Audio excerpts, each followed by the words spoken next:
Hola a todos y todas, bienvenidos a Higienista 10.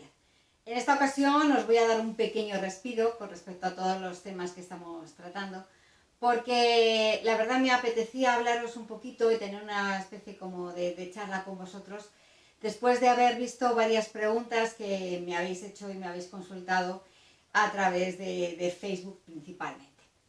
Estabais muchos de vosotros un poco agobiadas y preocupadas por el tema de vuestras prácticas y por el hecho de que os estaban diciendo al hacer las prácticas que no teníais mano. Entonces sé que os agobia, me pedíais consejo y tal, pero yo ante todo lo que quería era tranquilizaros y hablar un poquito con vosotros, porque hay veces que el ver y que compartamos nuestras experiencias pues siempre ayuda un poquito más. Lo primero de todo, las prácticas, bien sea ya cuando os pongáis, ya os llegue el turno de hacer las prácticas, o bien en el centro en el que estáis estudiando y también en centros externos, es decir, en alguna clínica dental, pues la mayoría de vosotros cuando hacéis vuestro curso de higienista dental, muchas personas, muchos de vosotros habéis llegado sin tener experiencia previa en clínica dental, ni siquiera como auxiliares. Hay muchas personas que sí, que están trabajando como auxiliares de clínica y que han decidido pues dar un pasito más y sacarse la titulación de higienista dental. Pero muchos de otros vosotros accedéis a este curso de higienista dental sin ninguna experiencia previa en clínica, o sea, ni siquiera como ayudante de odontólogo, con lo cual tenéis que estar tranquilos y tranquilas sabiendo de que tienen que ser conscientes vuestros profesores, y si vais a una clínica externa a hacer vuestras prácticas, de que estáis aprendiendo. O sea, que esto de que una persona que está en prácticas no tenga mano, es que es lógico. O sea, ¿cómo vas a tener mano si estás aprendiendo? Y ahí, debido a esto, os generaba mucha angustia y mucho estrés, y por eso es este vídeo, ¿de acuerdo? Entonces, vamos a ver, es algo que no me canso de deciros, y es que a andar se aprende andando. O sea, hacer higienes dentales las vais a aprender haciendo higienes dentales.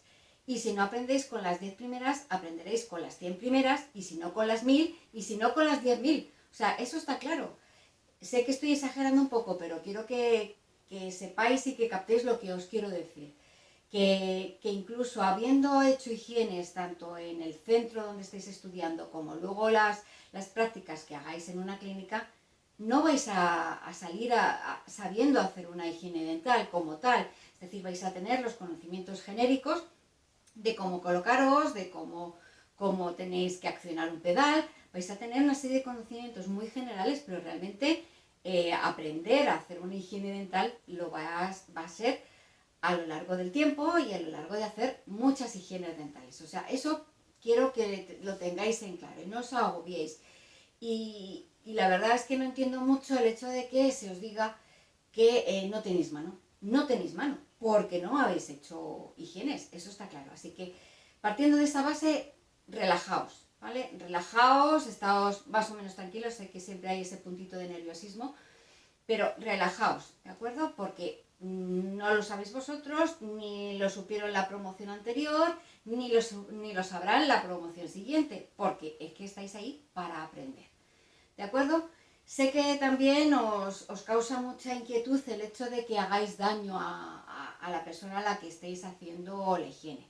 Bueno, lo primero de todo es que tenéis que distinguir cuando vayáis a hacer una higiene a una persona entre que le hagáis daño o si esa persona tiene sensibilidad. El tema de la sensibilidad es un poquito complicado. O sea, una persona que tiene sensibilidad, cuando ya con el paso de los años os daréis cuenta de que hay personas que sienten sensibilidad, pero es más que nada porque están muy nerviosas y están sobreexcitadas y sobreestimuladas, y cualquier cosita, cualquier estímulo les hace que se sobresalten. Luego hay personas que realmente tienen problemas de sensibilidad bastante importantes. Yo, por ejemplo, a mí me molesta, me duele bastante que me hagan una higiene dental porque tengo muchísima sensibilidad, eso es otro aspecto. Y luego, evidentemente, hay personas que tienen un exceso de sensibilidad. Yo, por mi propia experiencia, os puedo decir que con los dedos de una mano puedo contar aquellos casos de personas que tenían mucha sensibilidad y que he tenido que recurrir al odontólogo a que pusiera un poquito de anestesia a esa persona para poder realizar una higiene medianamente decente, porque la persona realmente estaba muy molesta y le dolía. Pero ya os digo, esos casos os los vais a encontrar con los dedos de una mano. Yo me he encontrado con los dedos de una mano después de hacer miles de higienes, ¿de acuerdo? Entonces, ese aspecto es una cosa, ¿de acuerdo? Otra cosa es el hecho de que tengáis miedo a hacer daño a la persona. Es bastante difícil hacer daño a una persona si tienes en cuenta una serie de parámetros. Primero, como sabemos, cuando estás haciendo una higiene con la punta de ultrasonidos, vas a tener que pasar por todo el contorno de los dientes. Para evitar lesionar esos tejidos blandos, esa encía, está claro que lo que no tenemos que hacer es presionar esos tejidos blandos. Simplemente tenemos que pasar, ¿de acuerdo?, describir toda esa semicircunferencia que tienen los dientes con respecto a la encía, sin presionar tejido blando. Entonces, si no presionas tejido blando, no le vas a hacer daño. Y otro que sí que aspecto que tenéis que tener muy en cuenta y es muy importante, el flujo de agua tiene que ser constante, ¿de acuerdo? El accionamiento del pedal, ese sí que tenéis que tener bastante pillado, porque si hay un momento determinado tú pasas la punta de ultrasonidos en seco por la superficie dental, sí que hay un sobrecalentamiento del diente y sí que duele, ¿de acuerdo? Entonces, eso sí, hay que tener mucho cuidado en eso, estar completamente accionando todo el rato la irrigación que sale por la punta de ultrasonidos, porque ese agua que está saliendo lo que hace es rebajar la temperatura que tiene esa punta de ultrasonidos, porque las vibraciones del ultrasonidos genera un calor y lo que tenemos que hacer con esa irrigación es bajar esa temperatura. Porque si tú pasas por ese diente con una elevada temperatura, vas a poder producir daños pulpares. Entonces, eso sucede tanto con el ultrasonido como sucede con el odontólogo en el caso de que no tenga irrigación a la hora de retirar tejidos, por ejemplo, en tejido cariado, ¿de acuerdo? Entonces, eso es lo que tenemos que tener en cuenta. Más consejos, pues siempre os he dicho, es cogerle un poquito el tacto tanto a la persona como a la instrumentación que estás haciendo. Tienes que separar también para evitar lesionar y que el calor que genera esa punta de ultrasonidos, para evitar lesionar tejidos de mucosa en la zona del carrillo, pues tienes que separar los tejidos. ¿Cómo lo haces? Pues como tú te manejes mejor.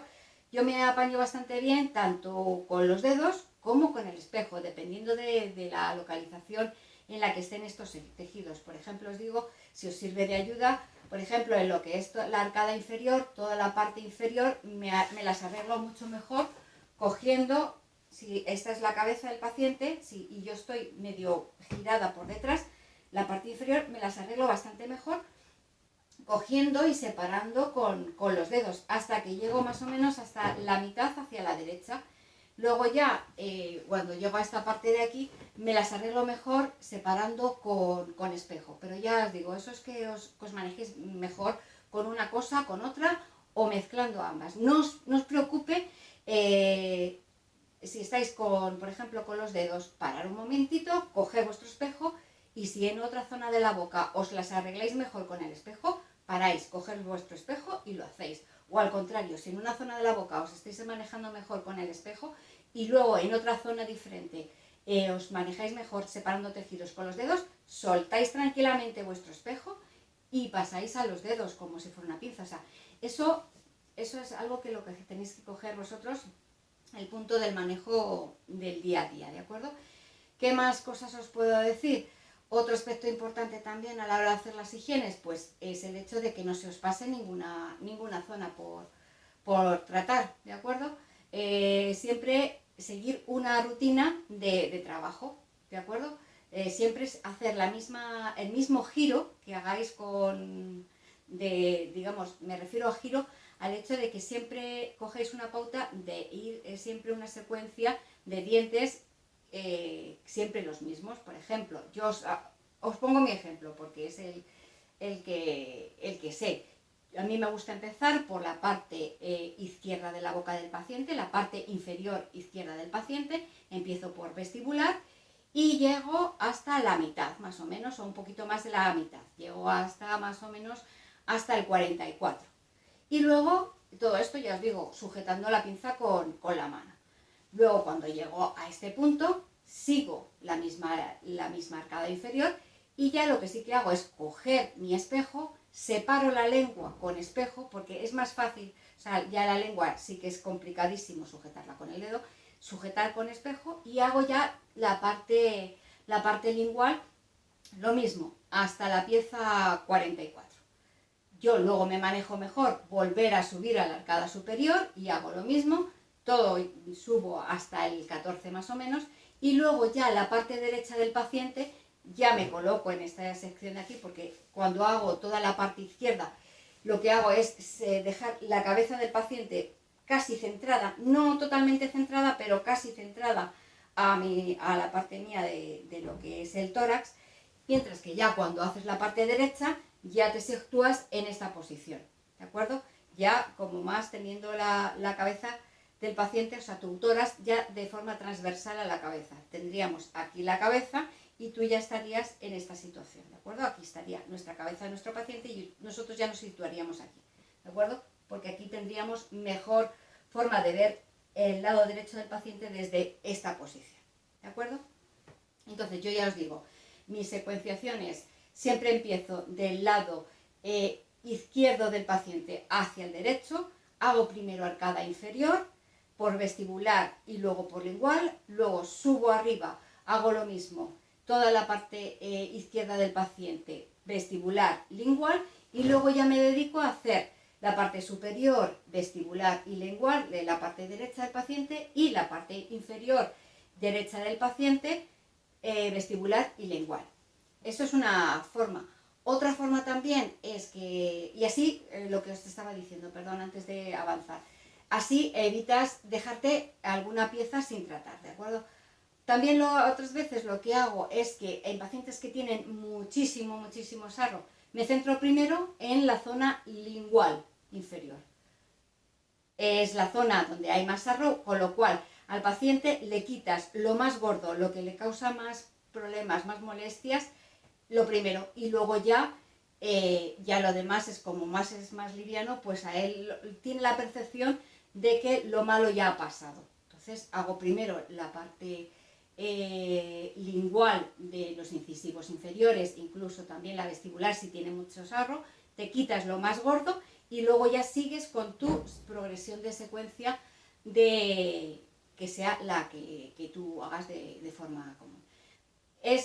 Os estoy diciendo lo que yo hago, ¿de acuerdo?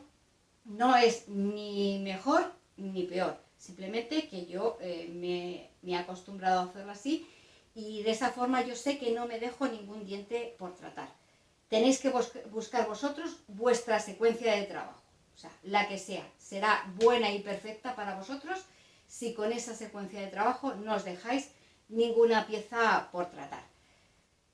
Cuestiones, pues pueden aparecer muchas. De momento estas son las primeras que me vais diciendo y que he creído oportuno pues hablar un poquito con vosotros. Según vaya viendo y vea un poco cuáles son vuestras inquietudes y cuáles vuestras preocupaciones, pues si os parece de vez en cuando pues lo tratamos aquí de un poco de forma personal pues un poco más directa sin ser tanto en lo que es el tema puro y duro de ir contándoos lo que es la teoría. Os recuerdo que ya he hecho un tema sobre la tracrectomía manual.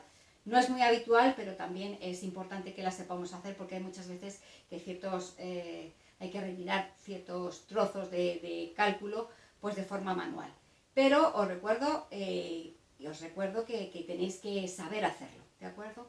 Y ahí también en la parte final de este vídeo hago los movimientos de forma manual para que veáis un poco cómo hay que hacerlo.